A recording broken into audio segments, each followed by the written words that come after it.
20 का 20 पूरा का पूरा मिलने का चांसेस यहाँ पे रहेगा। ठीक है, तो चलिए अभी हम बात करते हैं आगे की तरफ। तो बोलेगा मास ऑफ वाटर कितना है, तो बताओ क्या आ जाएगा, वाटर का मास कितना आ जाएगा, वाटर का मास हो जाएगा 100 में से 5 को हटाइएगा तो क्या आ जाएगा 95 ग्राम। कर सकते हैं ना, अरे दोनों मिला के 100 हो रहा था, 5 और 95 मिलाएंगे तभी तो 100 होगा ना, तो 100 में से 5 को हटाएंगे तो 95 आया। वही चीज को यहाँ पे अंग्रेजी में थोड़ा लिखा हुआ है, 5 ग्राम केन शुगर है और 95 ग्राम वाटर है, तो मोल्स निकाला है। तो मोल्स क्यों निकाल रहे हैं, क्योंकि मोलैलिटी निकालना है ना, मोलैलिटी के लिए क्या चाहिए, मोल्स, तो मोल्स निकाल रहा है। 5/342 इसको सॉल्व किए तो इतना मोल्स आया, तो मोलैलिटी यहाँ से निकाल चुके हैं। देखिए क्या आया है, मोल्स के लिए ये फार्मूला डाले ना, अभी जस्ट सॉल्व किए थे यार, मोलैलिटी के लिए number of moles of solute, तो number of moles of solute निकाल दिए। नीचे में आता है मास ऑफ सॉल्वेंट, और ये किसमें चाहिए, केजी में, तो 95 ग्राम है ना, इसको केजी में बदल दो। 95 को किससे डिवाइड करेंगे, 1000 से, तो इसका आंसर आ जाएगा 0.095 केजी। वही चीज यहाँ पे लिखा हुआ है, देखिए 0.095 केजी। इसको सॉल्व करेंगे तो ये वैल्यू आ जाएगा। तो m का वैल्यू पता है, डेल्टा टीएफ पता है, तो kf का वैल्यू यहाँ से निकला होल स्क्वायर बाई b। आ रहा है बात समझ में, अरे 2/1 कर रहे हैं ना, 3 का स्क्वायर करेंगे, 3 का स्क्वायर करेंगे तो 9, इधर क्या बचेगा b स्क्वायर कट गया तो बचा क्या 9, और ये आ रहा है नीचे था, इसके ऊपर फिर देंगे तो क्या जाएगा 9 टाइम्स। मतलब अगर b का कंसंट्रेशन को 3 गुना बढ़ाया जाता है तो रिएक्शन जो बढ़ेगा कितने टाइम बढ़ेगा, 9 टाइम्स। क्लियर है, देख लो आसान सा क्वेश्चन है, स्क्रीनशॉट लेना है ले लो, आगे बढ़ाइए। देखिए इसमें 3 क्वेश्चन पूछा था, तीनों में ये बहुत आसान सा सवाल है, ये कैटेगरी इजी है, बस थोड़ा सा इंग्लिश है और हिंदी भी लिखा हुआ है, जिसको हिंदी की जरूरत है वो भी देख लीजिए। What how is the rate affected when concentration of both a and b is double, जब a और b दोनों को डबल किया जाए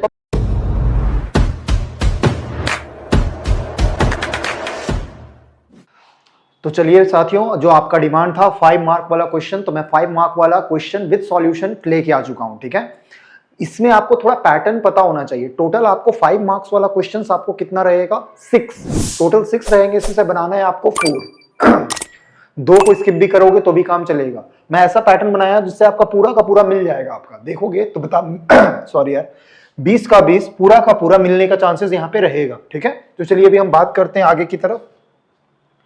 पहला है, देखिए सॉल्यूशन किया हुआ है, क्योंकि ज्यादा समय आपका भी नहीं है, आपके पास भी समय नहीं है, मेरे पास भी नहीं है, क्योंकि आप लोग डिमांड कर रहे हैं 5 मार्क 3 मार्क, तो इसलिए हम लोग उस पर फोकस कर रहे हैं और इस पर बना दिए हैं। ठीक है, ये क्वेश्चन आपका बहुत इंपॉर्टेंट है, क्योंकि ऑलरेडी 2 से 3 बार ये सवाल पूछा गया है। अगर मोलैलिटी और मोलैलिटी वाला सवाल आता है मोलैलिटी और मोलैरिटी का अगर सवाल बनता है तो ये वाला सवाल आने का चांसेस आपका सबसे अधिक है। वही लिखा हुआ है भाई, आंसर एनी 4 क्वेश्चंस, सिर्फ 4 को ही आंसर करना है। ठीक है, देखिए क्वेश्चंस को पढ़िए और इसमें थोड़ा सा देखिए। एक antifreeze solution is prepared from this gram of ethylene glycol, and ethylene glycol का फॉर्मूला दिया हुआ है C2H4OH का whole twice and 200 gram of water. Water कभी भी आ जाता है तो उसे हमेशा कैसे ट्रीट करते हैं, सॉल्वेंट, और जब हम लोग पढ़ते थे तो उसी को गिवन में लिखा हुआ है। देखिए पानी हो जाएगा सॉल्वेंट और इथाइलिन ग्लाइकोल हो जाएगा, वो क्या हो जाएगा बताओ, सॉल्यूट। तो लिखा हुआ है मास ऑफ सॉल्यूट, जिसको हम लोग 2 से डिनोट करते हैं। 2 से किसको डिनोट करते हैं, सॉल्यूट को, तो इसको क्या लिखेंगे W2। थोड़ा स्लो रख रहा हूं, फिर धीरे धीरे हम लोग स्पीड बढ़ा लेंगे। नोट्स लेके बैठिए कि कुछ इंपॉर्टेंट है तो आप उसको लिख लीजिए, पीडीएफ का लिंक तो अटैच कर ही दे रहा हूं। ठीक है, पुराना वीडियोस का भी लिंक अटैच रहता है डिस्क्रिप्शन में, आप जहां से देखो वो ऑलरेडी बना हुआ, ये सब सारा क्वेश्चन पहले से बना हुआ है, तो वहीं से मैं कर लिया हूं। ठीक है, तो इसको कहेंगे सॉल्यूट और इसको कहेंगे वाटर है, उसको क्या कहेंगे आप, सॉल्वेंट। ठीक है, तो देखिए अगर हम थोड़ा सा अगर और बात करें तो वही लिखा हुआ है मास ऑफ सॉल्यूट, जो दिया हुआ था वो लिख दिया मास ऑफ सॉल्वेंट। 1 से सॉल्वेंट को डिनोट करते हैं, 2 से सॉल्यूट को डिनोट करते हैं। आगे पढ़िए, कैलकुलेट द मोलैलिटी, मोलैलिटी को किससे डिनोट करते हैं, स्मॉल m से मोलैलिटी को डिनोट करते हैं। यही आपको बताने के लिए पूछा गया है। डेंसिटी दिया हुआ है सॉल्यूशन का, तो वही लिख दिए, फॉर्मूला के फॉर्म में भी ये चीज दिया हुआ है। आपको क्या निकालना है, मोलैलिटी और मोलैलिटी निकालना है। क्लियर है, तो गिवन का पार्ट लिखा हुआ है पहले, तो आंसर ऐसे करना है। चलिए नेक्स्ट स्लाइड में देखते हैं इसका। फाइंड मोलैलिटी मोलैरिटी, बढ़िया से लिखिए। ठीक है, हाँ मैं बोल रहा था कि आपको पेज मिलता है, पेज आप लोगों को अभी नहीं मिलता, हम लोगों के समय में पेज मिलता था, या सीबीएसई बोर्ड में अभी भी मिलता है। ठीक है, तो आपको एक ही बुकलेट में मिलता है, पर वो बुकलेट इनफ होता है, तो आप आराम से लिख सकते हैं, बस कटकुट ना करें। ठीक है, कटकुट नहीं करिएगा, बहुत ज्यादा नहीं बकवास करेंगे आज। मोलैलिटी को डिनोट करते हैं स्मॉल m से, इसका फॉर्मूला जिसको पता है बढ़िया बात है, जिसका नहीं पता है उसके लिए लिखा हुआ है number of moles of solute bye mass of solvent in KG. ठीक है, और मोल्स का भी फॉर्मूला होता है given mass by molar mass. Given mass है तो W2, सॉल्यूट का मोल्स निकाल रहे हैं इसलिए मोलर मास को किससे डिनोट कर दे रहे हैं, M2। देखते चलेंगे भाई। Molar mass of ethylene glycol C2H4OH को, कार्बन का होता है 12, 2 कार्बन इंटू 2 प्लस हाइड्रोजन का 1 इंटू 4, ऑक्सीजन का होता है 16 और 1 हाइड्रोजन का, तो 16 प्लस 1 इंटू 2 कर दिए। इसको सॉल्व करिएगा तो क्या आ जाएगा, 62 आ जाएगा। मोल्स निकाल लीजिए सॉल्यूट का, तो मास था 222.6 बाई 62, इसको सॉल्व करिएगा तो 3.6 मोल आया। ठीक है, यहां तक कोई दिक्कत नहीं होना चाहिए। आप ही लोग बोल रहे थे ना, तो देखिए इसको तुरंत तुरंत खत्म कर रहे हैं। मास ऑफ सॉल्वेंट 200 ग्राम है, इसको 1000 से डिवाइड कर दीजिएगा तो केजी आ जाएगा। केजी में ये दिख रहा है, मोलैलिटी का फॉर्मूला था number of moles of solute, तो number of moles of solute mass of solvent ये किस में रहना चाहिए, केजी में। तो इसको सॉल्व कर लीजिएगा तो 18 पहला पार्ट बन चुका है। यहां तक आप बना लेंगे तो 2.5 नंबर क्या 3 नंबर आपको मिल जाना चाहिए, क्योंकि गिवन भी लिख लिया है आपने। मोलैरिटी का काम हो चुका है। अब आते हैं मोलैलिटी का, मोलैरिटी। तो चलिए नेक्स्ट स्लाइड में आते हैं।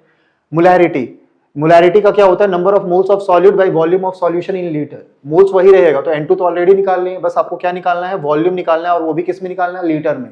N2 निकाले हुए थे पहले में ही, देख लीजिए। डेंसिटी ऑफ सॉल्यूशन 1.0272 ग्राम पर मोल। डेंसिटी का फॉर्मूला आपको पता होगा, मास बाय वॉल्यूम। मैं थोड़ा स्पीड बोल रहा हूं तो ध्यान से सुनिएगा, ठीक है। अगर आसपास नॉइज हो रहा है तो ईयरफोन लगा लीजिए और ध्यान से सुनिए। 40-50 मिनट में कंप्लीट हो जाना चाहिए, ठीक है। बाकी कितना जाएगा वो मेरे को एग्जैक्टली नहीं पता है, ठीक है। अभी आपका समय ठीक है, हम जल्दी से कंप्लीट करने का कोशिश करते हैं। Mass of solution by volume of solution, ठीक है। 1.072 ग्राम पर ml। मास ऑफ सॉल्यूशन कैसे निकालते हैं, सॉल्यूट सॉल्वेंट को दोनों को जोड़ दीजिए, जो आएगा वो इतना आया। मास ऑफ सॉल्यूशन पता चल चुका है, मास पता है तो वॉल्यूम निकल जाएगा। देख लीजिए नेक्स्ट में आया होगा, मास की जगह डाल दिए तो वॉल्यूम यहां से निकालिएगा तो इतना आया। इसको सॉल्व करेंगे तो इतना आया। ml में नहीं चाहिए था, लीटर में, तो 1000 से डिवाइड करेंगे तो ये कुछ ऐसा दिखेगा। नंबर ऑफ मोल्स ऑलरेडी पता था, वॉल्यूम अभी निकाल लिए, इसको सॉल्व करेंगे तो ये आंसर आ गया। फ्रैक्शन में आप आंसर छोड़ सकते हैं, तो यहां जाके आपको 5 नंबर मिल जाएगा। अगर मोलैरिटी का सवाल आता है तो ये भी बहुत इंपॉर्टेंट है कि आपका आ जाए, और कंसेप्ट भी सिखा दिया, अगर घुमाएगा फिराएगा तो भी आप सीख जाओगे, ठीक है। चलिए आगे, चलिए नेक्स्ट सवाल। ये भी सॉल्यूशन का है। सॉल्यूशन के लिए मैंने बताया था, जब हम बता रहे थे इंपॉर्टेंट क्वेश्चन का, तो RLVP, elevation of boiling point, depression of freezing point और ऑस्मोटिक प्रेशर, ये सारों से आपका सवाल बनता है।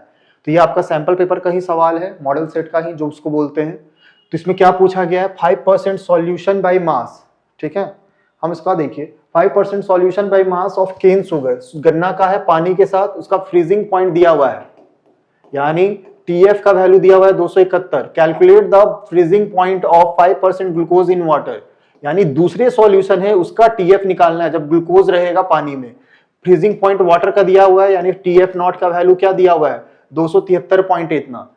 थोड़ा हिंदी में भी लिख दिए, जिसको देखना होगा वो देख सकते हैं भाई, मिलता है जिसका मैं वो कर देता हूं। और इसका फॉर्मूला होता है डिप्रेशन ऑफ फ्रीजिंग पॉइंट का, डेल्टा TF बराबर KF इंटू M। यहाँ पे होता है डेल्टा TF नॉट और यहाँ होता है TF नॉट, मतलब प्योर का, और ये किसका, सॉल्यूशन का, KF इंटू M। कर सकते हैं यहां तक। डेल्टा TF को कहते हैं डिप्रेशन इन फ्रीजिंग पॉइंट। चलिए आगे देखते हैं इसका सॉल्यूशन। देखिए डेल्टा TF नॉट तो दिया हुआ था 273.15, अरे TF नॉट यही लिख देता हूं, डेल्टा TF बराबर TF नॉट माइनस TF। तो TF नॉट तो दिया हुआ था, सॉल्वेंट का ये है और सॉल्यूशन का ये है, इसको सॉल्व करेंगे तो 2.15 आएगा। शुगर का मोलर मास होता है C12H22O11, याद कराया था क्लास, बताओ 342। इतना नहीं कुछ करिएगा, डायरेक्ट याद रखेंगे 342 शुगर का होता है, 342। 5% सॉल्यूशन बाय मास का मतलब है कि 5 ग्राम होगा वो शुगर होगा, और बाकी का जो बचा हुआ है 95, अरे देखो 5% बाय मास का सवाल है ना, 5% bye mass of sugar in water, इसका मतलब है मास ऑफ शुगर, इसको 5 ग्राम, और मास ऑफ सॉल्यूशन, परसेंट का मतलब 100 में से ना, तो सॉल्यूशन का मास है कितना, 100 ग्राम। तो बोलेगा मास ऑफ वाटर कितना है, तो बताओ क्या आ जाएगा, वाटर का मास कितना आ जाएगा, वाटर का मास हो जाएगा 100 में से 5 को हटाइएगा तो क्या आ जाएगा, 95 ग्राम। कर सकते हैं ना, अरे दोनों मिला के 100 हो रहा था, 5 और 95 मिलाएंगे तभी तो 100 होगा ना, तो 100 में से 5 को हटाएंगे तो 95 आया। वही चीज को यहाँ पे अंग्रेजी में थोड़ा लिखा हुआ है, 5 ग्राम केन शुगर है और 95 ग्राम वाटर है, तो मोल्स निकाला है। तो मोल्स क्यों निकाल रहे हैं, क्योंकि मोलैलिटी निकालना है ना, मोलैलिटी के लिए क्या चाहिए, मोल्स, तो मोल्स निकाल रहा है। 5/342, इसको सॉल्व किए तो इतना मोल्स आया, तो मोलैलिटी यहां से निकाल चुके हैं। देखिए क्या आया है, मोल्स के लिए ये फार्मूला डाले ना, अभी जस्ट सॉल्व किए थे यार। मोलैलिटी के लिए number of moles of solute, तो number of moles of solute निकाल दिए। नीचे में आता है मास ऑफ सॉल्वेंट, और ये किसमें चाहिए, केजी में, तो 95 ग्राम है ना, इसको केजी में बदल दो। 95 को किससे डिवाइड करेंगे, 1000 से, तो इसका आंसर आ जाएगा 0.095 केजी। वही चीज यहां पे लिखा हुआ है, देखिए 0.095 केजी। इसको सॉल्व करेंगे तो ये वैल्यू आ जाएगा। तो m का वैल्यू पता है, डेल्टा TF पता है, तो KF का वैल्यू यहां से निकाल सकते हैं। अरे डेल्टा TF पता है, यहां पे निकाले हैं, देखो m अभी यहां पे निकाले हैं और KF आपका निकाल सकते हैं, KF delta TF by M। इसको सॉल्व करिएगा तो ये वैल्यू आ जाएगा, और यहां से आप किसको निकाल चुके हैं, KF को। ठीक है, KF बेसिकली सॉल्वेंट के लिए यूज होता है, तो सॉल्वेंट का आप निकाल चुके हैं, कर चुके हैं यहां तक। लेकिन आपसे KF नहीं निकालने के लिए पूछा था, क्या पूछा था याद है आपको? पूछा था आपसे फ्रीजिंग पॉइंट ऑफ किसका सॉल्यूशन का, ग्लूकोज वाले सॉल्यूशन का। तो फिर से वही कहानी गाएंगे, ग्लूकोज का मोलर मास निकालिएगा तो 180 ग्राम पर मोल होगा। अरे 12 इंटू 6 कर लेंगे, 12 इंटू 1 ये वाला करिएंगे। शुगर का याद रखिएगा 342, ग्लूकोज का कितना होता है 180, ये सब क्लास में बताया हुआ है। 5% ग्लूकोज है तो फिर से वही कहानी, 5 ग्राम ग्लूकोज होगा, 95 ग्राम पानी होगा, और दोनों मिला के 100 होगा। तो इस बार क्या है, 5 ग्राम है ग्लूकोज, तो 5 moles mass by molar mass, अरे number of moles of solute, mass बटा मोलर मास। तो मास कितना है ग्लूकोज का 5, मोलर मास है 180, तो डिवाइड करेंगे तो ये आंसर आया। मोलैलिटी निकालना था, मोलैलिटी इसका भी निकाल लेंगे, तो मोल्स पता ही है, और मोलैलिटी निकालेंगे तो फिर से वही 95 ग्राम पानी है तो वही आ जाएगा। अरे सेम तरीके से बाबू, मोलैलिटी को number of moles of solute बटा मास ऑफ सॉल्वेंट, और ये किस में रहना चाहिए, kg। तो इस बार भी तो सॉल्वेंट कितना है 95 ही ग्राम है, तो वही चीज आएगा। तो इसको सॉल्व करेंगे तो m का वैल्यू पता है, डेल्टा TF का वैल्यू तो अभी पहले निकाल लीजिए, फिर उसके बाद निकाल लेंगे। तो डेल्टा TF के लिए क्या है, KF निकाले थे लास्ट, इससे पहले वाले स्लाइड में KF का वैल्यू निकाले थे, और m का वैल्यू यहां से निकाले, ये दोनों को यहां पे डालेंगे तो डेल्टा TF का वैल्यू कुछ ऐसा निकल के आया है 4.09 केल्विन। ये किसका वैल्यू आया है, डेल्टा TF। और आपको डेल्टा TF नहीं पूछा है, आपको क्या पूछा है, TF not minus TF। TF not का वैल्यू पता है 273.15 माइनस TF, और इसका डेल्टा TF का वैल्यू कितना है 4.09 केल्विन। ये TF को उठा के उधर ले जाइए, 273.15 माइनस 4.09, अरे इसको उठा के उधर ले गए और इसको उठा के इधर ले आए, तो इसको सॉल्व करिएगा तो 269.06 केल्विन आ जाएगा। यही है डेट TF। ये TF किसका है, ग्लूकोज सॉल्यूशन का है। किसका है बताओ, ग्लूकोज सॉल्यूशन का। इसको देखिए, समझ में आया तो वेरी गुड, नहीं होगा तो फिर रट्टा मारना पड़ेगा, क्योंकि लास्ट मोमेंट पे आप इससे ज्यादा और कुछ नहीं कर सकते हैं। इतना लिखने का जरूरत नहीं, ये लिखा हुआ था इसलिए हमको कम लिखना पड़े, इसलिए हम ऐसा कर दिए हैं। क्लियर है यहाँ तक, ठीक है। देख लो भाई, कुछ क्वेश्चन है जिसको देख लो, और इसका डिटेल चाहिए ना तो डिटेल आपको ऑलरेडी हम बता चुके हैं। एक वेपर प्रेशर वाला भी इंपॉर्टेंट है, इसका सॉल्यूशन हम ऑलरेडी कर दिए हैं, जैक PYQ लिखा हुआ है ऑलरेडी, सॉल्व जैक PYQ।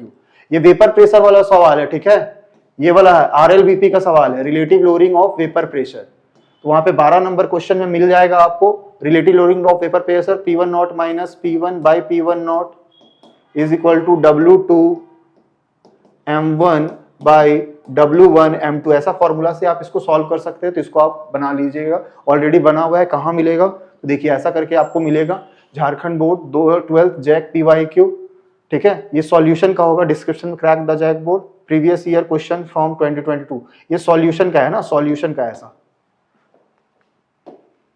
ठीक है। तो वहां से आप जाके देख लीजिए, क्योंकि ऑलरेडी बताया हुआ है, तो 2-3 बार बनाने से कोई फायदा नहीं, और इसको छोड़ भी देंगे तो भी चलेगा आपका, ठीक है। चलिए अभी हम लोग आते हैं इलेक्ट्रोकेमिस्ट्री पे। सॉल्यूशन आपका कंप्लीट हो चुका है, चल रहा है ना सही से, हाँ चल तो रहा है, ठीक है। देखिए अब हम आते हैं इलेक्ट्रोकेमिस्ट्री पे। इलेक्ट्रोकेमिस्ट्री में नर्स्ट इक्वेशन VVI मार के जाइए, बहुत ज्यादा चांसेस है किसको आपको देखने को मिल जाए, VVI। नर्स्ट इक्वेशन में क्या बोलता है, कैलकुलेट द EMF। तो EMF को कैलकुलेट करना है, पहले रिएक्शन लिख लीजिए। ये वाला जो पार्ट होता है ना, ये वाला पार्ट होता है, इसको कहते हैं एनोड, ये ब्रिज है डबल वाले को, और ये वाला है C कैथोड। एनोड पे ऑलवेज क्या होता है, ऑक्सीडेशन। ऑक्सीडेशन का मतलब लॉस ऑफ इलेक्ट्रॉन। तो देखो Mg किस में जा रहा है, Mg2 प्लस 2 इलेक्ट्रॉन, तो हाफ रिएक्शन एट एनोड, यहाँ पे ऑक्सीडेशन हो रहा है। और दूसरा है कॉपर 2 प्लस, क्या करेगा, 2 इलेक्ट्रॉन खाएगा और कॉपर बना लेगा। क्लियर है, तो इसके लिए रिएक्शन लिख रहे हैं MgCu2 प्लस, 2 इलेक्ट्रॉन कट जाएगा, Mg2 प्लस ये आया। Q कैसे निकालते थे, जो कोई लिक्विड वाला चीज होगा ना उसके लिए लिखते हैं Mg2 प्लस, सॉलिड के लिए हम लोग कांस्टेंट मानते हैं, उसका वैल्यू को क्या मान के चलते हैं 1। तो ये कॉपर के लिए हम लोग नहीं लिखेंगे, और ये Mg के लिए नहीं लिखेंगे, किसके लिए लिखेंगे, सिर्फ Mg2 प्लस के लिए और Cu2 प्लस के लिए। Mg2 प्लस का वैल्यू दिया हुआ है, देखो जरा 0.001, तो 0.001 और इसका 0.0001, इसको सॉल्व करिएगा तो ऊपर में 10 आ जाएगा, यानी Q का वैल्यू बेसिकली क्या आ गया, बोलो 10। रिएक्शन क्वेश्चन कहते हैं, कंसंट्रेशन प्रोडक्ट का और नीचे क्या रहेगा, कंसंट्रेशन रिएक्टेंट का, ये कर सकते हैं। नॉस्ट इक्वेशन पे आ रहे हैं, पर पहले बेसिक सा चीज कंप्लीट करते जा रहे हैं। ई नॉट सेल निकाल दिया, आता होगा कैथोड माइनस एनोड। कैथोड किसको बोलते हैं भाई? एक तो यहां से भी देख सकते हैं कि कैथोड या जिसका वैल्यू ज्यादा रहेगा ना, इसमें से देखो इसका वैल्यू और इसका वैल्यू, जिसका वैल्यू ज्यादा होता है उसको क्या कहते हैं? कैथोड। और जिसका वैल्यू कम होता है उसको क्या कहेंगे? एनोड। तो कैथोड पे देखिए 0.80 दिया हुआ है, तो 0.80 माइनस, और इसका क्या है? ऑलरेडी माइनस में है, देखो जरा, -2.36। तो इसको सॉल्व करिएगा तो ये वैल्यू आ जाएगा, और ई नॉट सेल ये आया। क्लियर है? सॉल्व करेंगे तो 3.16 वोल्ट आ गया।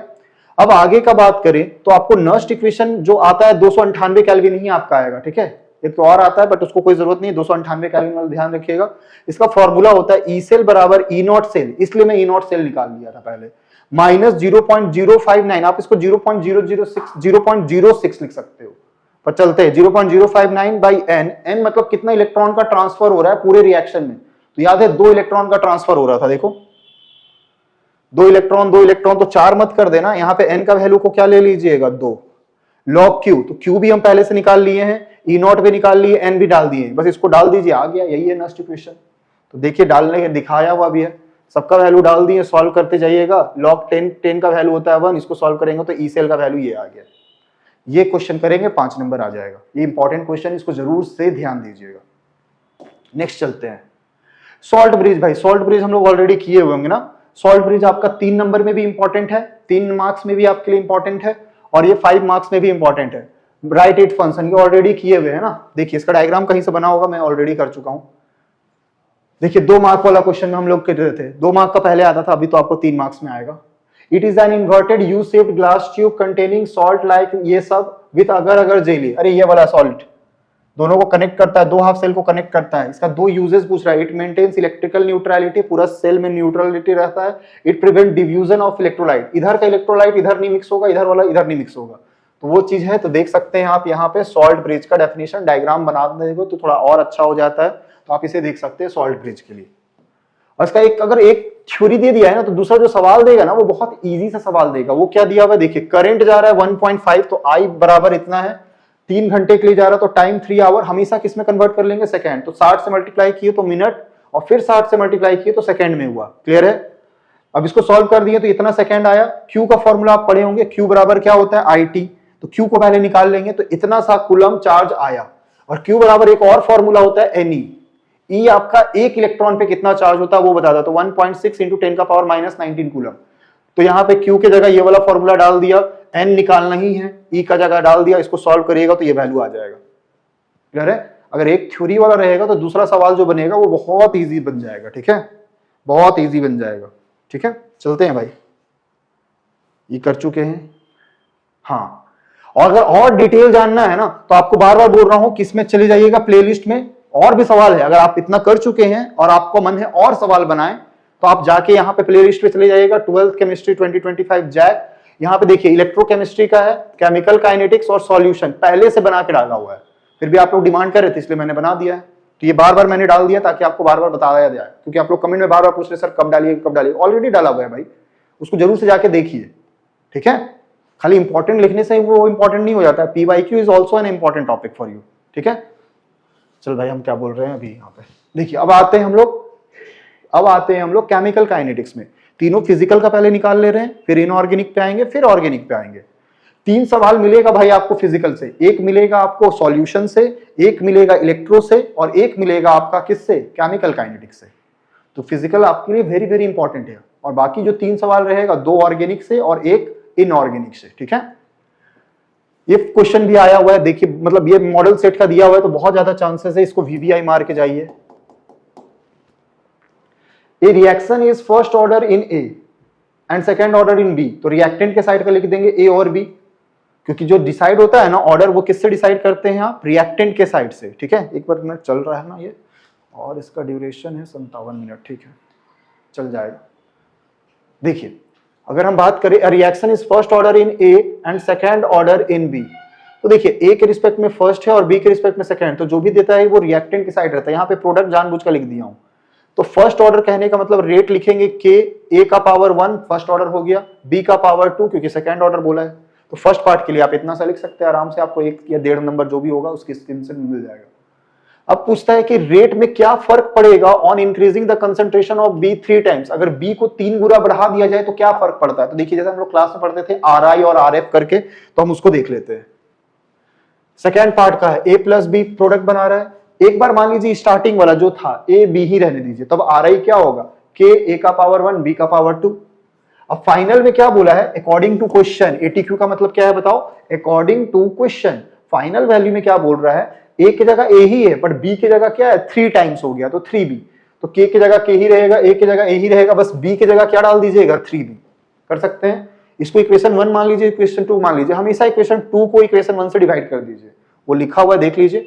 तो राइट वाला राइट के साथ होता है, लेफ्ट वाला लेफ्ट के साथ होता है, तो आर एफ ऊपर चला जाएगा क्योंकि 2 ऊपर है, डिवाइड करेंगे तो आर आई, के कट जाएगा, ए कट जाएगा, ऊपर में चला जाएगा ये वाला चीज, तो 3b का होल स्क्वायर बाई बी।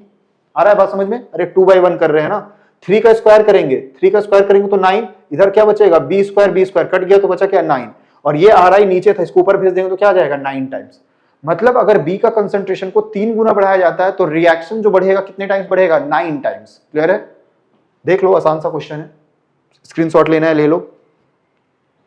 आगे बढ़ाइए, देखिए इसमें 3 क्वेश्चन पूछा था, तीनों में ये बहुत आसान सा सवाल है, ये कैटेगरी इजी है, बस थोड़ा सा इंग्लिश है और हिंदी भी लिखा हुआ है, जिसको हिंदी का जरूरत था वो भी देख लीजिए।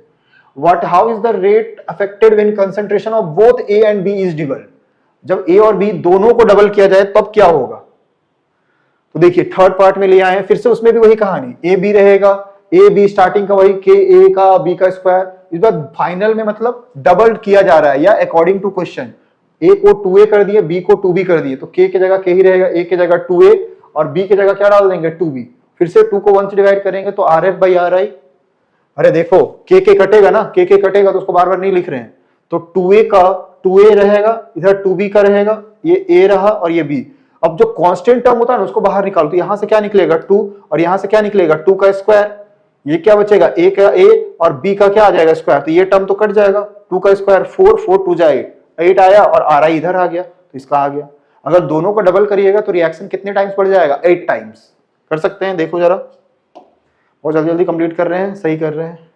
ये थोड़ा सा गिचपिच दिख रहा होगा, ये थोड़ा सा कम दिखेगा क्योंकि ये ऑलरेडी जो हम बताए हैं नहीं है, ऑलरेडी जो जैक पी वाई क्यू है उसका सवाल है, तो उसी से मैंने खींच लिया यार, तो आपको दिखेगा तो बढ़िया बात है, दिख जाएगा, ऐसा तो हमको दिख रहा है बट आपको भी समझ में आ जाना चाहिए, और नहीं दिखेगा तो आप जाके वहीं वाला जो प्लेलिस्ट बताया है ना 12th केमिस्ट्री जैक 2025 वहां से जाके देख लीजिए, वहां से ही मैं स्क्रीनशॉट लिया हूं, क्योंकि बार बार कितना लिखूंगा, अभी और भी बनाना है, 3 मार्क्स वाला बनाना है, और कल ना हम लोग एक अच्छा सा लेके आएंगे 11 बजे के आसपास, आपका पूरा एमसीक्यू 11 बजे कल आ जाएगा आपका, ठीक है 11 बजे आ जाएगा, 100 एमसीक्यू रखेंगे जिसमें से आपका 25 मान के चलिए मिलने का चांसेस बहुत ज्यादा होगा, क्योंकि मैं सिर्फ बताता नहीं हूं, मैं तो थोड़ा कंसेप्ट भी दे दे रहा हूं, तो आप घुमाएगा फिराएगा तो आप उसको निकाल सकते हो, ठीक है। देखिए सो दैट प्रूफ करना है first order reaction the time required for 99% completion of a reaction is twice the time required for the complete 90% of the reaction. इसको इंपॉर्टेंट कर लीजिएगा यार, ये बहुत इंपॉर्टेंट है। तो T99% प्रूफ करना है, प्रूफ दैट T99% में जो इतना समय लगता है वो 2 गुना होता है T90% का, तो इसको प्रूफ करना है। तो पहले तो T99% निकाल लीजिए, T99 लिखा हुआ है, ए जा रहा है प्रोडक्ट, परसेंट का सवाल होता है ना, मतलब 100 में से कितना, तो स्टार्टिंग में हमेशा क्या मानिएगा 100, धीरे धीरे ए का वैल्यू क्या होगा घटेगा, तो जब 99% खत्म हो गया मतलब 100 में से 99 खत्म हो गया तो बचा क्या 1, तो 1 को ही हम लोग क्या कहते हैं 80, और के का फॉर्मूला पढ़े हैं फर्स्ट ऑर्डर के लिए, ये वाला फॉर्मूला, तो T99% बराबर 2.303 बाई के लॉग ए नॉट का वैल्यू क्या रखेंगे 100 और 80 का वैल्यू क्या रखेंगे 1। इसको सॉल्व करिएगा तो ये जो 2 है ना, 2 आगे आ गया, वही लिखा हुआ है इंटू 2, ठीक है, यहां पे हम गजबज नहीं करते हैं, ये 2 आगे आ गया, लॉग 10 का वैल्यू हो गया 1, तो यहाँ पे T99% का वैल्यू आया है 2 इंटू 2.303 बाई के। जिस तरह से T99 निकाला गया है उसी तरह से T90 निकाल लीजिए, ए जा रहा है प्रोडक्ट में 90% मतलब 90 खत्म हो चुका है, तो ए नॉट का वैल्यू है 100, और इसका मैं खुद से लिख के बनाया हूं, तो इसलिए जिसको डिटेल चाहिए या नहीं दिख पा रहा तो आप उसमें देख लीजिए यार, क्योंकि बहुत ज्यादा समय नहीं खींचना चाह रहा था आपका। तो क्या आ जाएगा 100 माइनस 90, अरे 90 खत्म हो गया तो फिर बचेगा कितना 10, तो 10 वाला ही वैल्यू क्या है 80, तो 2.303 बाई के, log 100, A0 की जगह क्या डालेंगे अब की बार 100 और 80 की जगह क्या आ जाएगा 10। इसको सॉल्व करिएगा तो ये अब 2.303 के जगह क्या लिख सकते हैं बताओ T90%, तो T99%, 2 वाला रह गया और 2.303 बाई के जगह क्या लिख दिया 90%, तो यहां से जाके ये प्रूफ हो गया। ये इंपॉर्टेंट है, इसको देख के जाइएगा जरूर से, आने का चांसेस रहेगा। कुछ सवाल ऐसा आता है, ऑर्डर और मॉलिक्युलैरिटी ऑलरेडी हम लोग पढ़ चुके हैं, ये 3 नंबर में पूछ सकता है, 3 नंबर में भी ये इंपॉर्टेंट है ऑर्डर और मॉलिक्युलैरिटी। अगर कोई न्यूमेरिकल पूछा जाता, 24 में आ चुका है यार, फिर भी मैं बोल रहा हूं ऑर्डर मॉलिक्युलैरिटी देख के जाइएगा, ऑर्डर मॉलिक्युलैरिटी जरूर से देख के जाइएगा। लिखा हुआ है एक बार पढ़ लीजिएगा, अभी तो ऑर्डर समझ में आ रहा है तो वही चीज लिखा हुआ अंग्रेजी में। रेट लॉ एक्सप्रेशन में जो पावर होता है ना उसी को जोड़ते हैं, वही है ऑर्डर। मॉलिक्युलैरिटी मतलब एलिमेंट्री, जो एक स्टेप में रिएक्शन खत्म हो जाता है ना उसमें कितना मॉलिक्यूल्स पार्टिसिपेट करता है उसी को कहते हैं मॉलिक्युलैरिटी। मॉलिक्युलैरिटी का वैल्यू हमेशा 1 2 मतलब क्या रहेगा इंटीजर्स रहेगा, और ये एक थ्योरेटिकल कांसेप्ट है। वही ऑर्डर आपका फ्रैक्शन भी हो सकता है, पॉजिटिव भी हो सकता है, नेगेटिव भी हो सकता है, जीरो भी हो सकता है। ये टेम्परेचर पे डिपेंड करेगा और ये टेम्परेचर पे डिपेंड नहीं करेगा। क्लियर है? और फिर एक सवाल दे दिया है फर्स्ट ऑर्डर के लिए रेट कांस्टेंट का वैल्यू दिया हुआ है हाफ लाइफ, तो टी हाफ आता है फर्स्ट ऑर्डर के लिए 0.693 बाई के। बहुत इजी सा सवाल है, के का वैल्यू दिया हुआ है, डाल दीजिए, आंसर जो आया आया, खत्म। ठीक है, तो इस टाइप का क्वेश्चन जरूर देख लीजिए आप।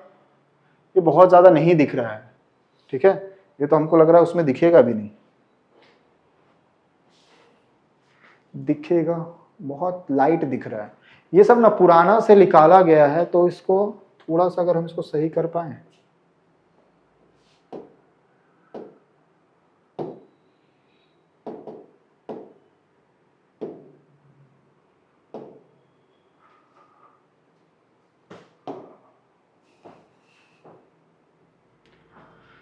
ये वाला है ना एक्टिवेशन एनर्जी का सवाल है भाई, ये बहुत हल्का दिख रहा है, तो मैं इसको प्रेफर करूंगा ना कि आप वहीं से जाके देख लीजिए। अरे ये वाला फॉर्मूला से बन जाएगा log k2 बाई k1।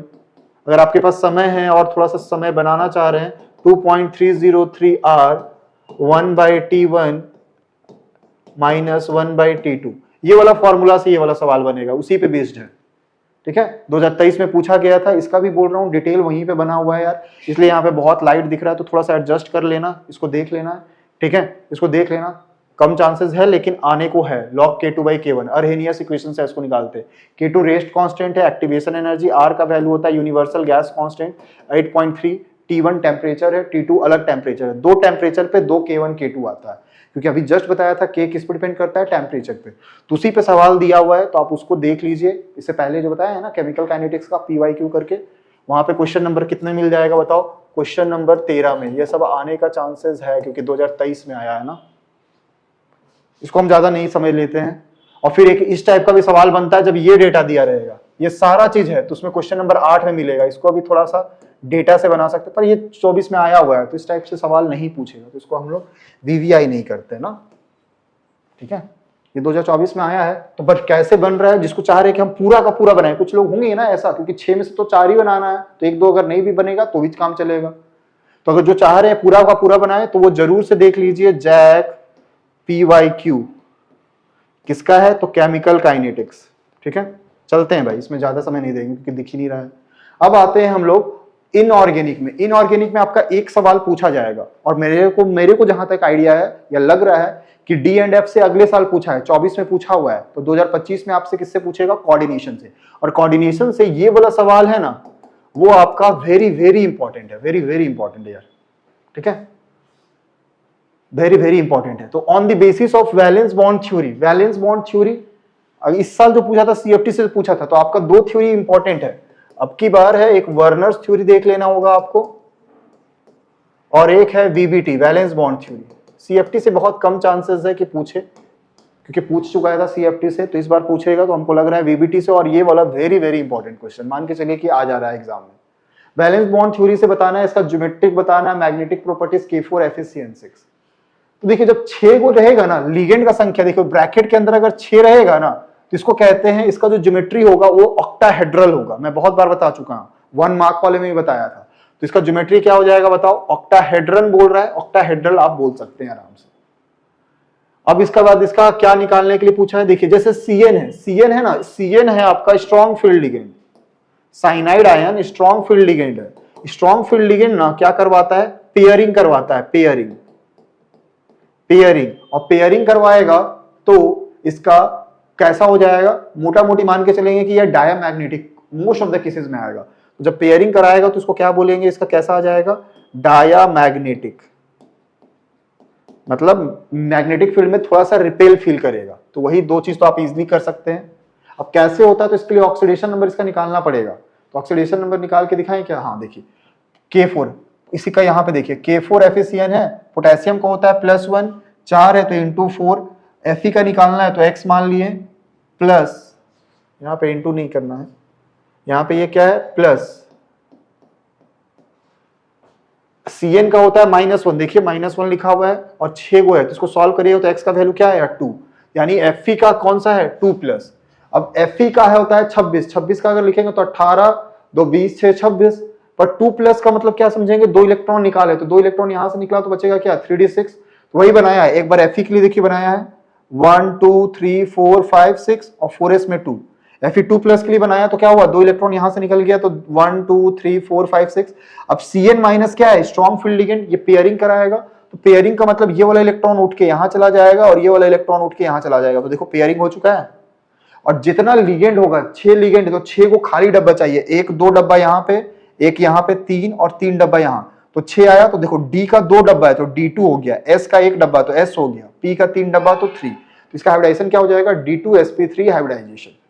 और जो बाकी जगह है 6 का 6 आपस में मिल जाएगा, हाइब्रिडाइजेशन मतलब सबका इक्विवेलेंट एनर्जी आ जाएगा। और यहाँ पे जो भी अब भरेंगे 2 इलेक्ट्रॉन, ये दिखा रहा है, समझ पा रहे हो, क्रॉस का मतलब है 2 इलेक्ट्रॉन आ रहा है, वो हर एक Cn कितना इलेक्ट्रॉन लेके आ रहा है, 2 इलेक्ट्रॉन। तो यह जो भी इलेक्ट्रॉन आ रहा है ना, वो जो जिसका दिखा रहा है FeCN6 का दिखाया जा रहा है।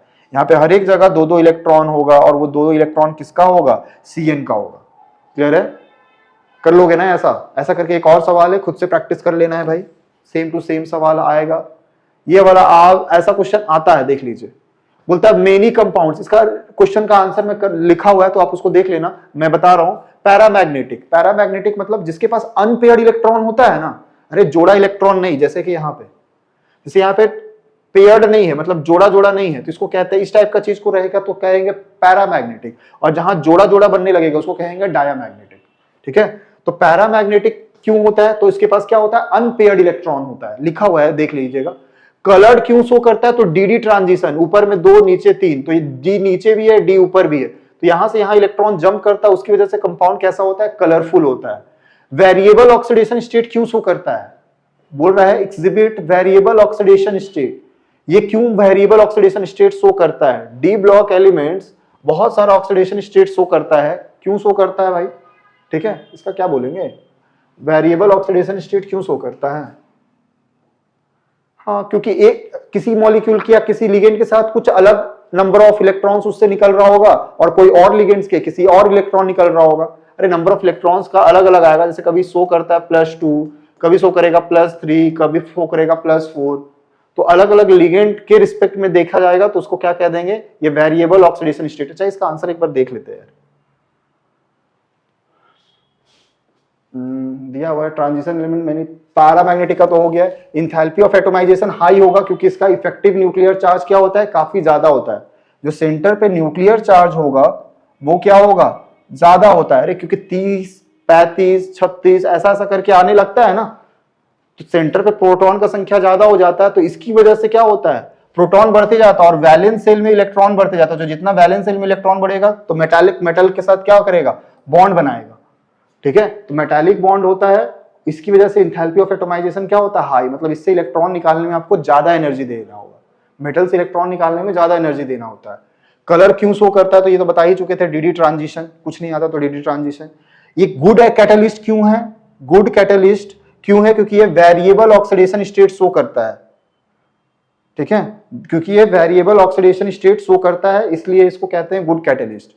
ठीक है, और क्या बात कर रहे थे हम, कुछ वहां पे बोल रहे थे ना, क्या बोला गया, transition elements exhibit variable oxidation state. Transition element variable oxidation state show क्यों करता है, एटोमाइजेशन तो बात कर लिया, गुड कैटलिस्ट तो बात कर लिया क्योंकि बहुत सारा ऑक्सीडेशन स्टेट शो करेगा, और ये एग्जिबिट वेरिएबल ऑक्सीडेशन स्टेट। हाँ, तो बोलना कि अलग अलग लिगेंड आएगा ना, इसमें कुछ ऐसा आंसर नहीं है, इसका आंसर नहीं दिया हुआ है। ठीक है, देखिए, तो इसके लिए क्या लिख देंगे, दे शो वेरिएबल ऑक्सीडेशन स्टेट। अरे इनऑर्गेनिक में कुछ भी लिख सकते हैं, थोड़ा बहुत अगर आता है थोड़ा बहुत अपने से भी बना के लिख सकते हैं तो उससे मार्क्स नहीं कटेगा, इसका कहीं से भी कुछ भी छोड़िएगा मत इनऑर्गेनिक को। They show variable oxidation state because they bind with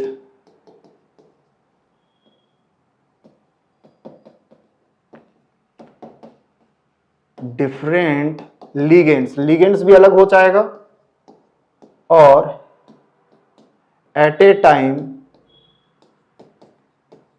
they show single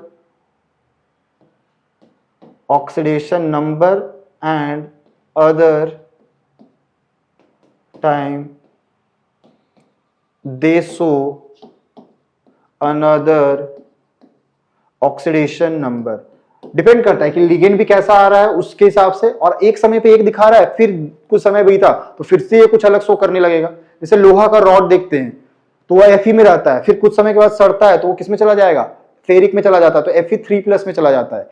Fe3+ जाने से पहले वो किस में आता है, Fe2+ में। एक ही मेटल एक बार 0 में है, फिर उसके बाद चेंज होता है Fe2+, और फिर उसके बाद जो चेंज होता है Fe3+, जो जंग सा है, तो आयरन को आप बोल सकते हैं, तो यहां से भी आप कर सकते हैं। और वो डिपेंड करता है लिगेंड्स पे भी, और खुद भी समय के साथ भी डिपेंड करता है। तो इसका आंसर कुछ ऐसा बना के लिख सकते हैं। बाकी चारों का आंसर दिया हुआ है, या आने का चांसेस कम है क्योंकि ये पूछा जा चुका है 2024 में। ठीक है, ये जैसा पढ़े थे उसी तरह से इसका भी है। वीबीटी बार बार बोल रहा हूँ कि इंपॉर्टेंट है, तो एक सवाल पढ़े थे उसी तरह से इसका भी निकाल लीजिएगा। ज्योमेट्री बताना है, देखो 6 है तो 6 के लिए क्या बोलिएगा, ऑक्टाहेड्रल। ठीक है, H2O उतना स्ट्रॉन्ग फील्ड नहीं है। स्ट्रॉन्ग फील्ड कैसे पहचानिएगा, थोड़ा सा अमोनिया, CN, CO, ये 3 को आप मान के चलिए स्ट्रॉन्ग मान के चलिए, बाकी सबको आप थोड़ा वीक। वाटर आता है कॉपर के केस में, कोबाल्ट का केस में आता है, बट उतना छोड़ देते हैं अभी आपके लिए। क्रोमियम का एटॉमिक नंबर होता है 24, तो 24 के लिए लिखेंगे तो क्या लिखेंगे, देखो यहां तक तो आ जाएगा क्रोमियम को आर्गन लिखेंगे। ठीक है, इसका एक्सेप्शनल वाला केस होता है 3d5 4s1, 18 19 5 24। देखो यहां तक है ना, आर्गन का ही है। अब इससे क्या निकाला गया, इसका ऑक्सीडेशन निकालना। पानी न्यूट्रल लिगेंड होता है, पानी पे कोई चार्ज नहीं है, तो जो 3+ है वो किस पे है बताओ, क्रोमियम पे है। तो Cr अगर 3+ का निकालना चाहते हैं तो क्या निकालेंगे, आर्गन, और क्या लिख देंगे 3d4s। एक इलेक्ट्रॉन यहां से निकला तो 0, सबसे पहले बाहर से निकलता है, 2 इलेक्ट्रॉन यहां से निकलेगा तो 3, तो D में कितना है 3, और 6 का हाइब्रिडाइजेशन के लिए क्या चाहिए, 2 ही ना चाहिए, तो पेयरिंग कराने का भी जरूरत नहीं, तो D यहां से आ जाएगा, 1 यहां से और 3 यहां से, फिर से वही D2sp3 जैसे उस समय बना रहा था, सेम टू सेम। पर इस बार क्या है, डायामैग्नेटिक होगा नहीं, देखो सब अकेला अकेला है, अकेला अकेला को क्या कहेंगे, पैरामैग्नेटिक। बहुत इजी सा है, एक डाया के लिए बता दिया और एक पैरामैग्नेटिक के लिए बता दिया, तो थोड़ा इसको भी देख के जाइएगा। और सवाल आपका इससे पहले वाला वेरी वेरी इंपॉर्टेंट है। ठीक है, जब अकेला रहेगा तो पैरामैग्नेटिक, जब दोनों रहेगा तो उसको कहेंगे डायामैग्नेटिक। एक ये छोटा सा सवाल है, मैं सोच रहा था कि कोऑर्डिनेशन का कुछ बना देंगे आपके लिए, अगर ऐसा भी छोटा सा सवाल बना सकता है तो देखिए ये भी आप इंपॉर्टेंट कर सकते हैं कि जैक में पूछता है छोटा छोटा सा चीज। कोऑर्डिनेशन एंटिटी, जैसे ये सब कंपाउंड देख रहे हैं ना, इसी को कहते हैं कोऑर्डिनेशन एंटिटी। तो इसमें होता क्या है, देखिए लिगेंड होगा और क्या होगा, मेटल आयन होगा। लिगेंड होगा और मेटल आयन होगा, वही अंग्रेजी में लिखा हुआ, उसको देख लीजिएगा। लिगेंड क्या होता है, तो इसके पास लिगेंड वो बनता है जो इलेक्ट्रॉन डोनेट करने का क्षमता रखता है। किसको डोनेट करता है, तो मेटल को, तो उसी के बारे में लिखा हुआ होगा। ठीक है, और उसी को कहते हैं हम लोग लिगेंड। कोऑर्डिनेशन नंबर क्या होता है, कितना लिगेंड का संख्या, जैसे यहाँ पे लिगेंड का संख्या है 6, यहाँ पे लिगेंड का संख्या है 4, यहाँ 6, यहाँ 4 और 2 6। जनरली 4 और 6 वाला ही हमको पढ़ना है, और यही मिलता ही है, टेट्राहेड्रल, ऑक्टाहेड्रल या फिर स्क्वायर प्लेनर। तो जितना लिगेंड का संख्या होगा ना, उसी को हम लोग उसको कहते हैं कोऑर्डिनेशन नंबर। अंग्रेजी में लिखा हुआ है, इसको आप पढ़ते रहना बैठ के। कोऑर्डिनेशन पॉलीहेड्रल मतलब कैसा रहेगा, तो 6 वाला तो बताए हैं ना कि कैसा रहेगा। अरे मान लीजिए एक मेटल होगा, बाकी लिगेंड होगा, 6 का केस का बता रहे हैं। 4 नीचे, 4 एक प्लेन में और एक ऊपर एक नीचे, इसी को ज्योमेट्री को कहते हैं ऑक्टाहेड्रल। तो इस टाइप के जो अरेंजमेंट होता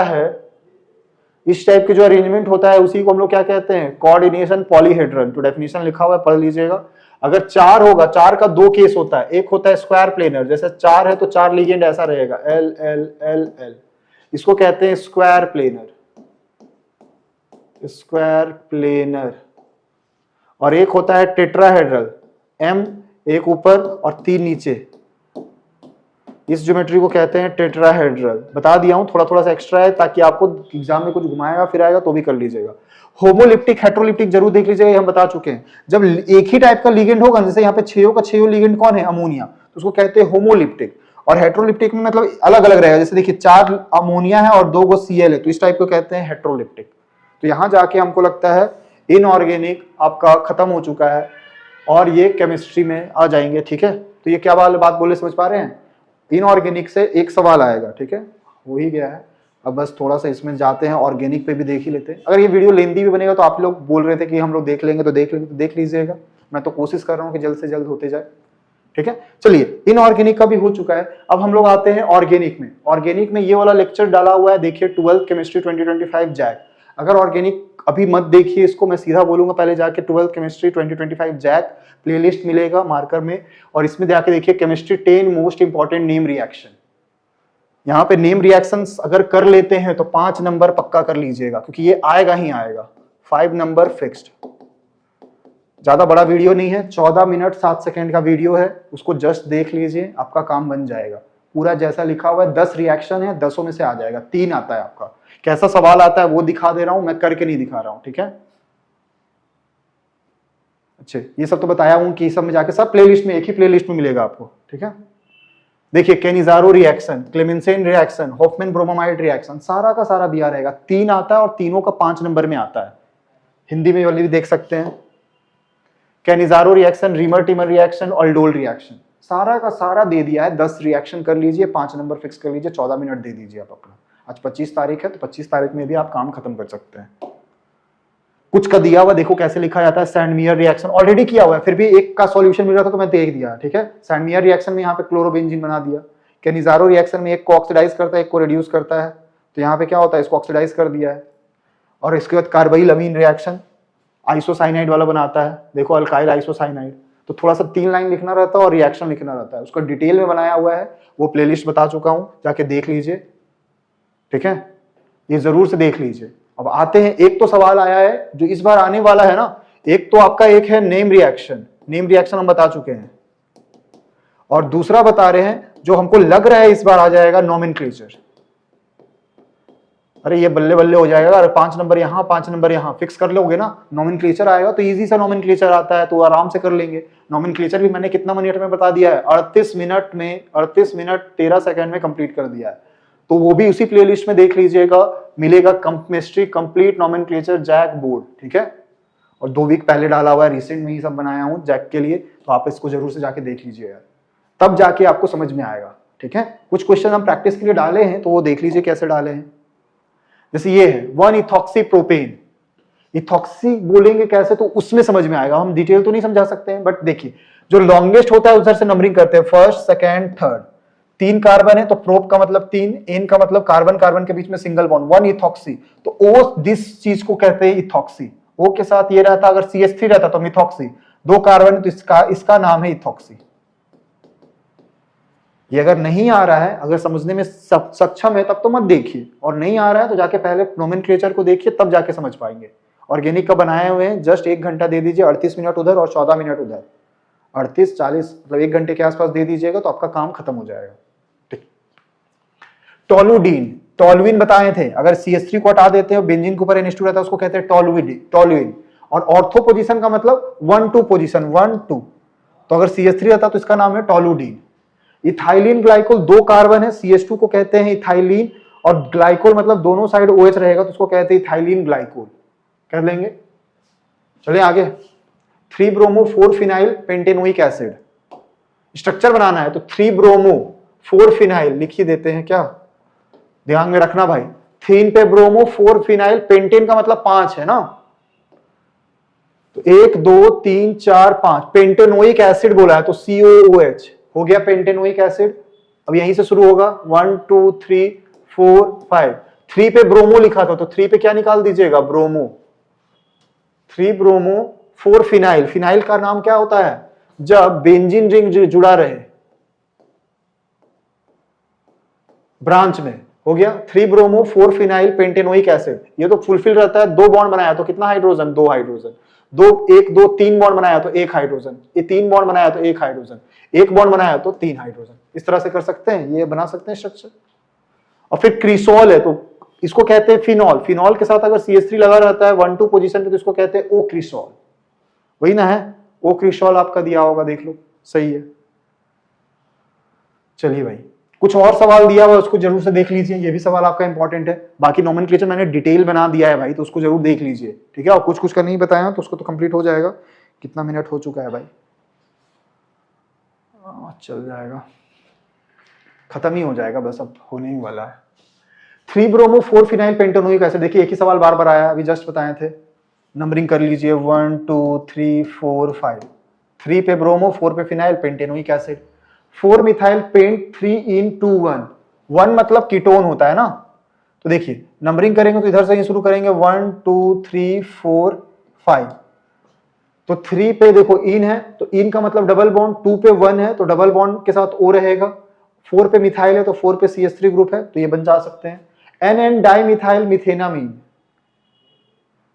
अच्छा सी नंबर छूट गया, सैलिसाइलिक एसिड, अरे COOH और OH रहता है, अगर OH के बगल में COOH आ जाए तो उसको कहते हैं सैलिसाइलिक एसिड, बताया था, याद है, reamer Timmer reaction, Kolbe reaction याद है, उसमें बनता था आपका, ठीक है। रिमर टिमर में बनता था सैलिसाइलडिहाइड और सैलिसाइलिक एसिड बनता था कॉल्बेज रिएक्शन में, कर लेंगे ना ऐसा। NN डाइमिथाइल मिथेनामीन, तो देखो NN डाइमिथाइल मिथेनामीन है ना, ये तो इथेनामीन बना दिया है, तो इसका अगर बनाया जाए मिथेनामीन तो एक ही कार्बन होना चाहिए ना बाबू, तो ये गलत किया हुआ है, इसलिए कुछ कुछ सैंपल पेपर में ना गलत भी करता है, तो इसके लिए देखिए क्या है, पहले इसको मैं थोड़ा सा साफ कर देता हूं, सैंपल में सब कुछ सही नहीं है। NN पे 2 को मिथाइल है, NN डाइमिथाइल, मिथ का मतलब क्या होता है, सिंगल बॉन्ड, सिंगल बॉन्ड मतलब एक कार्बन, मिथेनामीन ये होगा इसका सही, यहाँ पे तो ये इथेनामीन बना दिया है। 1 क्लोरो 4 इथाइल, 1 2 3 4 इथाइल C2H5 भी लिख सकते हैं, तो 1 क्लोरो 4 इथाइल साइक्लोहेक्सेन, देख लीजिए, बस ये जो था वो गलत बनाया हुआ है डी। चलते हैं भाई, जल्दी जल्दी से कंप्लीट करते हैं। दूसरा सवाल ऐसा होता है कि एक छोटा सा पूछ देगा थ्योरी टाइप का क्वेश्चन और फिर 3 रिएक्शन दे देगा, रिएजेंट जिसको बोलते हैं, कॉपर ऑक्सीडाइजिंग एजेंट है, थोड़ा ऑक्सीडाइज करता है, 2 डिग्री अल्कोहल को क्या बना देगा, कीटोन, अरे यहां से भी एक हाइड्रोजन हटा दो, यहां से भी एक हाइड्रोजन हटा दो और डबल बॉन्ड कर दो। पीसीसी भी वही काम करेगा, एक हाइड्रोजन यहां से हटाओ, एक हाइड्रोजन यहां से हटाओ, डबल बॉन्ड बना दो। और ये क्या है, ये तो स्टेरिफिकेशन रिएक्शन है। स्टेरिफिकेशन रिएक्शन में क्या होता है, H यहां से निकाल दो और OH यहां से निकाल दो, दोनों को आपस में जोड़ दो, देखो CH3O यहां से ना टूट रहा है तो CO यहीं से जोड़ देगा, देखो O CO, फिर उसके बगल में CO के बगल में कौन है, CH2 CH3, तो CH2 CH3, उसको देख लीजिएगा नॉमेनक्लेचर तो समझ में आने लगेगा कितना बॉन्ड बना रहा है, क्यों बना रहा है। अब ऑर्थोनाइट्रोफिनॉल ज्यादा वोलेटाइल होता है, क्यों होता है उसका रीजन तो लिख दिए हैं, आप इसको पढ़ लीजिएगा और समझाते हैं हम यहाँ पे। देखिए ऑर्थोनाइट्रोफिनॉल इसी को कह रहे हैं, देखिए ये फिनॉल है, फिनॉल के ऊपर ऑर्थो फर्स्ट सेकंड पे रहेगा तो उसको कहते हैं ऑर्थो, और पैरा किसको कहते हैं, 1 2 3 4, 1 4 को कहते हैं पैरा। तो ऑर्थोनाइट्रोफिनॉल में देखिए हाइड्रोजन बॉन्डिंग क्या होता है, ऑक्सीजन और हाइड्रोजन पे कैसा चार्ज होता है, ऑक्सीजन पे नेगेटिव, हाइड्रोजन पे पॉजिटिव, तो किसके बीच में अट्रैक्शन होने लग रहा है, पर एक ही मॉलिक्यूल है ना, ये पूरे का पूरे कितना मॉलिक्यूल है, एक मॉलिक्यूल, एक मॉलिक्यूल में अगर हाइड्रोजन बॉन्डिंग होता है उसको कहते हैं intra molecular hydrogen bonding, clear है। और लास्ट ही क्लास में पढ़े थे बॉइलिंग पॉइंट डायरेक्टली प्रोपोर्शनल होता है किसका, मॉलिक्यूलर वेट, तो एक मॉलिक्यूल का वेट तो एक ही मॉलिक्यूल का रहेगा। तो ऑर्थो वाले में कौन सा चीज हो रहा है, इंट्रा, और वही पैरा वाले में देखिएगा तो देखिए पैरा वाले में ये बहुत दूर हो जा रहा है ना, इसका ऑक्सीजन यहां और इसका हाइड्रोजन यहां, ऐसा नहीं कि बॉन्ड कितना भी लंबा बना सकता है, ये हाथ है तो हाथ का एक फिक्स लेंथ है ना भाई, ऐसा थोड़ी यहां से निकाल के आपके घर तक हाथ पहुंचा दूं। तो उसी तरह से यहां का भी बात करूंगा तो यहां पे हाइड्रोजन है तो हाइड्रोजन पे डेल्टा प्लस आएगा, ऑक्सीजन पे क्या आ जाएगा, डेल्टा माइनस, पर ये अपने बहुत दूर हो गया तो ये खुद से आपस में नहीं जुड़ेगा, तो क्या करेगा, ऐसा करके एक मॉलिक्यूल थोड़ी रहेगा, ढेर सारा मॉलिक्यूल रहेगा, तो उसका मॉलिक्यूल की मैं उलट के लिखा हूं आपको समझाने के लिए, अरे वही चीज है, यहाँ पे 1 2 3 4 इस बार इधर से हो जाएगा क्योंकि ये OH है तो इसका H पे डेल्टा प्लस इसके साथ बॉन्ड बनाएगा और इसका O इसके साथ बनाएगा, कितना मॉलिक्यूल यूज हुआ, एक इधर और एक इधर। जब 2 मॉलिक्यूल के बीच में होता है ना उसको कहते हैं इंटर, और एक मॉलिक्यूल में होता है उसको कहते हैं इंट्रा मॉलिक्यूलर हाइड्रोजन बॉन्डिंग। इससे क्या हुआ, ये 2 मॉलिक्यूल का देखिए वजन बढ़ जाएगा, मॉलिक्यूलर वेट बढ़ जाएगा तो उसका बॉइलिंग पॉइंट भी क्या होता है, हाई, तो इसलिए ऑर्थोनाइट्रोफिनॉल जल्दी वेपर बनेगा और पैरानाइट्रोफिनॉल कम टाइम पे क्या बोल रहे हैं, कम वेपर बनेगा। ये ज्यादा वेपर बनेगा क्योंकि ये आसानी से टूट जाएगा और ये लेट से बनेगा। उसी को अंग्रेजी में लिखा हुआ है, इसको एक बार रीड कर लीजिएगा। वही चीज लिखा हुआ है, इंट्रामोलिकुलर हाइड्रोजन बॉन्डिंग होता है, इसकी वजह से उसका बॉइलिंग पॉइंट कम हो जाता है और making it more easily to vaporize. तो ये वाला आसानी से वेपराइज होगा, ये वाला आसानी से वेपराइज नहीं होगा। ठीक है, देखिए ये आप रिएजेंट्स वाला, रिएजेंट मैं बोलता हूँ टफ कैटेगरी में आता है। अगर आप पहले से नहीं पढ़े तो आप इसको स्किप कर दीजिएगा। ठीक है, क्योंकि दो तो आप बना लीजिए नोमेनक्लेचर और उससे, और अगर पढ़े हैं थोड़ा बहुत एनसीईआरटी को भी घुमाए फिराएं तो इसका कुछ सवाल देख लीजिए यार, क्योंकि ढेर सारा रिएक्शन में आ जाएगा रिएजेंट। बीआर वाला आपका बहुत फेमस है। Br2 क्या करता है, हम इसको जल्दी जल्दी कंप्लीट करते जाएंगे, ज्यादा समय आपका नहीं लेंगे। देखिए ब्रोमीन है तो दोनों ब्रोमीन को क्या करिएगा, डबल बॉन्ड को तोड़ेंगे और एक ब्रोमीन इधर एक ब्रोमीन इधर, जैसे यहाँ पे किया हुआ है, एक ब्रोमीन को इधर एक ब्रोमीन इधर, डबल बॉन्ड सिंगल बॉन्ड हुआ। KOH क्या करता है, एक Br निकालेगा और इसका बगल से एक हाइड्रोजन, तो क्या होगा, Br और H निकला है, HBr। तो एक बार पहले क्या बनेगा, सिंगल था, अब डबल बॉन्ड बन गया, और फिर एक बार Br निकलेगा और फिर एक H निकलेगा, तो फिर से HBr निकला और फिर से यहाँ पे क्या बन जाएगा, ट्रिपल बॉन्ड। तो बेसिकली ये बन जाता है। ठीक है, यहाँ पे एलिमिनेशन टाइप से काम करेगा तो ये काम कर लीजिएगा। यहाँ पे भी KOH है तो देखो KOH क्या करेगा, एलिमिनेट करेगा, तो Br यहाँ है और बगल में से कोई भी बगल में से दोनों सेम आएगा, इसमें से H निकाल लेना। तो देखो यहाँ पे क्या किया, Br यहाँ और यहाँ से H निकाला, तो क्या आ जाएगा, डबल बॉन्ड आ जा रहा है। और HBr बताए थे एंटी मार्कोवनिकोव, एंटी मार्कोवनिकोव गरीबों का मसीहा, यानी H वहां जाएगा जहां ज्यादा हाइड्रोजन है, इस डबल बॉन्ड को तोड़ेंगे और H को वहां भेजेंगे जहां पे, सॉरी गरीबों का मसीहा है ना, तो जहां कम हाइड्रोजन है वहां ना जाएगा, तो H कहां जाएगा, अरे यहां इसको तोड़िएगा तो H प्लस आएगा और Br माइनस। H प्लस वहां जाएगा पेरोक्साइड का केस में जहां पे कम हाइड्रोजन है, तो H यहां पे गया, देखो H यहां पे गया और CH2 के साथ कौन जुड़ गया है, Br। ये होता है एंटी मार्कोवनिकोव। और ये कॉन्क H2SO4 ये ग्रुप है ना, ये खींचने वाला ग्रुप है यार। तो जब खींचने वाला ग्रुप रहता है ना, माइनस वाला ग्रुप, तो इसमें पैरा मेटा पे जुड़ता है। देखिए ये होगा ऑर्थो और ये होगा मेटा, तो मेटा पे क्या जोड़ देना है, SO3H ग्रुप। सल्फोनेशन रिएक्शन होगा लेकिन कहां पे होगा, मेटा रिएक्शन पे। एसिटोफिनॉन में इसको कहते हैं एसिटोफिनॉन, एसिटोफिनॉन में खींचने वाला ग्रुप है, तो इसको कहां पे बनता है बताओ, ये आपका बनता है मेटा पोजीशन पे। ये पढ़े होंगे तो ही आएगा, नहीं तो इस टॉपिक को आप स्किप भी कर सकते हो और समझ में आ रहा तो वेरी गुड यार। ठीक है, अगर थोड़ा बहुत पढ़े होंगे तो समझ में आएगा, और नहीं पढ़े तो इस टॉपिक को मैं कहता हूं कि रख नहीं दे सकते हो। देखिए इसमें भी फिर से वही है, जिंक क्या करेगा, ऑक्सीजन को खा जाता है, तो खा जाएगा तो बनेगा बेंजीन, ऐसा बेंजीन। यही हाइड्रोजन फिर यहाँ पे जुड़ जाएगा, तो हाइड्रोजन यहाँ पे है, यहाँ पे भी है, यहाँ पे भी है, तो हाइड्रोजन को दिखाते नहीं है। और CH3COCl है, तो यहाँ का एक हाइड्रोजन हटेगा किसके साथ, Cl के साथ, और ये जो COCH3 बचा है वो इसके साथ जुड़ जाएगा। तो X और Y बना लीजिएगा। हाइड्रेशन है, पानी को तोड़ते हैं तो कैसे आता है, H प्लस और OH माइनस। मार्कोवनिकोव याद है, हाइड्रोजन वहां जाएगा जहां ज्यादा हाइड्रोजन है, तो डबल बॉन्ड को तोड़ेंगे और हाइड्रोजन यहां भेजेंगे, क्योंकि यहाँ 2 हाइड्रोजन है और यहाँ 1 हाइड्रोजन है। डबल बॉन्ड के अलॉन्ग, यहाँ तो 3 है, हमारे को भी मालूम है, लेकिन डबल बॉन्ड के अलॉन्ग जहां ज्यादा हाइड्रोजन होता है वहां पे हाइड्रोजन जाएगा मार्कोवनिकोव।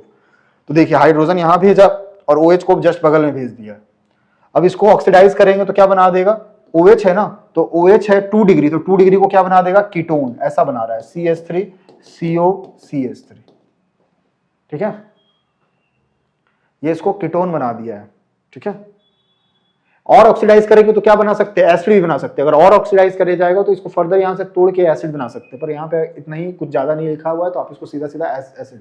और H है तो H तो निकलता है गैस, अगर कोई एसिड को अगर मेटल के साथ रिएक्शन करते हैं ना तो हाइड्रोजन गैस निकलता है, तो हाइड्रोजन गैस निकलेगा और O माइनस हो जाएगा, O माइनस के साथ कौन चिपक जाएगा, Na प्लस। तो ये आप कर सकते हैं। और कुछ है, हाँ एक आध और भी है। देखिए यहाँ पे कॉन्क H2SO4 है, तो कॉन्क H2SO4 का केस में ना एलिमिनेशन होता है। अल्फा कार्बन ये है, अल्फा से OH निकलेगा और अल्फा के बगल वाले कार्बन को बीटा, यहाँ से एक हाइड्रोजन निकाल दीजिए, तो क्या बन जाएगा, डबल बॉन्ड। क्लियर है। अब ये जो हुआ है इसमें डबल बॉन्ड जो हुआ है, अब इसको ऑक्सीडाइज कराया गया है। अब ऑक्सीडाइज कराएंगे तो क्या होगा, डबल बॉन्ड को तोड़ा गया है और दोनों साइड क्या करेंगे, OH जोड़ देंगे। इथाइलिन ग्लाइकोल पढ़े थे जैसे, इस टाइप का भी क्वेश्चन आता है। ये वाला मेरे को पता है कि आपको थोड़ा दिक्कत आ रहा होगा, और दिक्कत आ रहा हो तो आप इसे स्किप कर दीजिए या जितना बताया उतना को याद कर लीजिए। ठीक है, ये तो थोड़ा सा आएगा ही दिक्कत इसमें, क्योंकि इसके लिए कुछ नहीं कर सकते हैं, अभी कोई उपाय नहीं लगा सकते हैं आप। ठीक है, तो इसलिए आपको जो बताया जा रहा है वो समझिएगा। अल्कलाइन KMnO4 क्या करता है, ऑक्सीडाइजिंग एजेंट है, तो तो ऑक्सीडाइज कर दे रहे हैं। फिर उसके बाद ये दिया हुआ है KOH, तो फिर से वही क्वेश्चन है, देखो KOH वाला, तो क्या हो जाएगा बताओ, फिर से Br यहां से निकलेगा, H यहां से निकलेगा, डबल बॉन्ड बना देंगे, डबल बॉन्ड निकाले HBr पर ऑक्साइड। देख लो कभी कभी रिपीट भी आ रहा है, तो रिपीट करोगे तो थोड़ा सा एक बार देख लोगे मन मार के, तो फिर थोड़ा फायदा हो जाएगा। तो यहाँ पे अगर आ जाएगा तो फिर से H को वहां भेजेंगे, पर ऑक्साइड में उल्टा होता है, H प्लस कहां जाएगा, पर ऑक्साइड में लेस हाइड्रोजन जहां हो, तो यहाँ पे हाइड्रोजन चला जाएगा और यहाँ Br चला जाएगा। फिर उसके बाद इसको दिया गया है, यहाँ के बाद फर्दर दिया हुआ है, लिखा हुआ नहीं था आपका, तो इसको तोड़ेंगे तो क्या आ जाएगा, ये आता O माइनस Na प्लस, तो Na प्लस Br माइनस को लेके भाग जाएगा, बचेगा क्या CH3 CH2 CH2 और इसके साथ कौन जुड़ जाएगा OCH3, इसका नाम हो जाएगा मिथॉक्सी प्रोपेन, मिथॉक्सी प्रोपेन। तो इस टाइप से आपका क्वेश्चन आता है और ये सारा का सारा वैरायटी हम लोग डिस्कस कर चुके हैं, ठीक है। नेक्स्ट कुछ नहीं है कि यहाँ पे जाके आपका कंप्लीट हो जाता है। तो इसी के साथ धन्यवाद, काफी समय दिया है, आई होप कि आपका एग्जाम बढ़िया जाएगा और इतना कर लोगे तो पक्का बात मानो कि आप 20 नंबर फिक्स कर लिए हो। बाकी अपना कमेंट्स छोड़ देना, कमेंट मैं देख रहा हूँ, ठीक है। मिलते हैं नेक्स्ट वीडियो में, धन्यवाद।